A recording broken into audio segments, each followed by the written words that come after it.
এবারের বাজেটে মুনাফায় কর বসানোর প্রভাব পড়েছে দেশের শেয়ার বাজারে, যে কারণে ঈদের আগে ঊর্ধ্বমুখী থাকা পুঁজিবাজারে ফের দরপতন।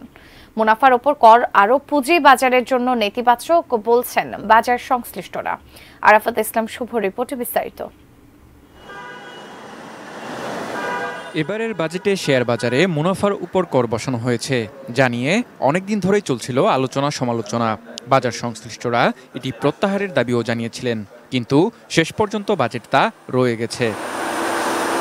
এদিকে বাজেট পাশের পর প্রথম কর্মদিবসে শেয়ার বাজারে দরপতন। মার্কেটের ভালো কোনো রাস্তা তৈরি করে না, ভবিষ্যতে হবে বা এমন কিছু তারা তৈরি করে নাই, যার জন্য বাজেটের পরবর্তীতেই মার্কেট আরো ফল করছে। বিনিয়োগকারীরা আশা করেছিলেন দেশের পুঁজিবাজারে স্থিতিশীলতা ফেরাতে বাজেটে প্রণোদনা রাখা হবে। পলিসি সাপোর্টের দরকার আছে, কারণ অনেক শেয়ার এই ধরেন এখন যে পজিশনে আছে এগুলি আপনার বায়ান নাই, কিন্তু অনেক শেয়ারের দামে অনেক ব্লু চিপ শেয়ার অনেক নিচে পড়ে রয়েছে। এটা কেন? এটা এরকম থাকবে কেন? এই কর আরোপটাকে যদি শিথিল করতো সরকার একটু টেকনিক্যালি, যে ঠিক আছে এই বছরটা ছাড় দিত, এবং অর্থমন্ত্রীকে আমি অনুরোধ করব আমাদের বিনিয়োগকারীর পক্ষ থেকে, ক্ষুদ্র বিনিয়োগকারীর পক্ষ থেকে, একজন সাধারণ বিনিয়োগকারী হিসাবে যে একটা পদক্ষেপ নিয়ে আবারও শেয়ার বাজারের দিকে একটু হলেও প্রণোদনা দেখ, একটু হলেও ঘুরবার চেষ্টা করুক। বাজার থেকে বিনিয়োগকারী কমছে।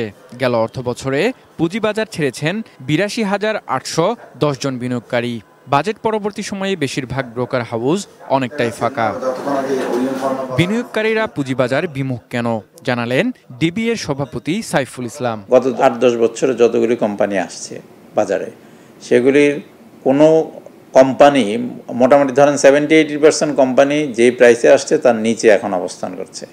তো তার মানে যে যখন আসছে, মানে যখন বাজারে আসছিল, when the shares are floated, the pricing was not right. আমরা যে যতদিন পর্যন্ত অ্যাকাউন্টেবিলিটি অ্যান্ড ট্রান্সপারেন্সি অ্যাটলিস্ট একটা এক্সপেক্টেড লেভেলে না নিয়ে যেতে পারি, ইন্টারন্যাশনাল স্ট্যান্ডার্ডে না নিয়ে যেতে পারি, সেখানে আমরা বিনিয়োগকারী পাওয়া যেমন মুশকিল, বিনিয়োগকারী পেলেও ধরে রাখা আরো বড় মুশকিল। অব্যাহত দরপতন এবং বিনিয়োগকারীদের অনীহায় পুঁজিবাজারের ভবিষ্যৎ নিয়ে প্রশ্ন উঠেছে। I am quite sure that we will see the investors are coming back to the market again. Arafat ইসলাম শুভ, এটি নিউজ, ঢাকা।